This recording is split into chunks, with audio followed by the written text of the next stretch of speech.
திருவண்ணாமலையில் மகாதீபம் ஏற்றுவதற்காக கொப்பரையை கொண்டு செல்லும் பாதை சேரும் சகதியுமாக காணப்படுகிறது. இது குறித்த கூடுதல் விவரங்களை செய்தியாளர் பாலாஜியிடம் கேட்கலாம். பாலாஜி, இப்போ சேரும் சகதியுமாக காணப்படுது. இப்போ மாற்று நடவடிக்கை எதுவும் எடுப்பாங்களா? என்ன செய்ய போறாங்க? நிச்சயமாக விக்னேஷ், இன்று காலை 8 பேர் கொண்ட ஆய்வு குழுவானது காலை ஒரு 8 மணிக்கு அந்த தீபம் ஏற்றக்கூடிய அந்த மலைக்கு சென்றனர். சென்று அவர்கள் ஆய்வு பணிகளை மேற்கொள்ளும் பொழுது அண்மையில் மிக பெஞ்சல் காரணமாக மணல் சரிவு ஏற்பட்டு பல இடங்களில் பாறைகள் உருண்டு விழுந்து விபத்து ஏற்பட்டது. அந்த விபத்து ஒரு புறம் இருந்தாலுமே கூட பல இடங்களில் சின்ன சின்ன மணல் சரிவும் ஏற்பட்டது.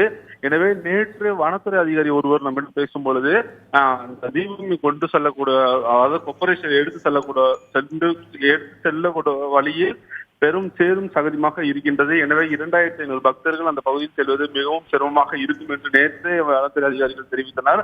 வனத்துறை அதிகாரிகளின் தகவலின் அடிப்படையில் தான் இன்று 8 பேர் போன்ற குழுவானது இன்று காலை ஆய்வு பணிகளை மேற்கொண்டனர். சரியாக அவர்கள் ஒரு 8 மணிக்கு புறப்பட்ட அவர்கள் 2 மணி நேரம் கழித்து மலையின் உச்சிக்கு செல்லும் பொழுது அவர்கள் ஆய்வு பணிகளை மேற்கொண்டனர். அதாவது கொப்பரை இருக்கக்கூடிய இடத்திலிருந்து கீழே சுமார் 400 அடியும், மேலும் அதே பகுதியில் அரைமலை என்று சொல்லக்கூடிய பகுதியில் சுமார் 600 அடிக்கும் மணல் சரிவு ஏற்பட்டுள்ளது.